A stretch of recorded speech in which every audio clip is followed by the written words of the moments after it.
Three things you need to avoid if you want to retain what you study. By retain, I mean to keep the information inside of your brain, not just forget it. One common mistake we do is passive studying. So the examples of passive studying may be rereading, highlighting, watching lectures again and again. So in this process, what our brain does is recognize this information. So we think that we already know this topic.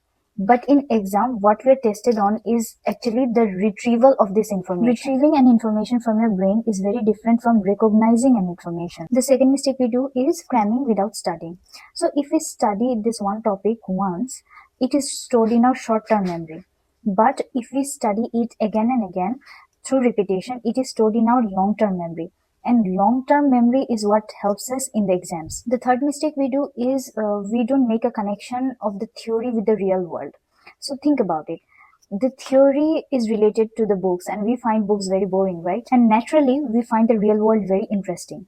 So anything which is related to the real world, the brain knows it should be prioritized.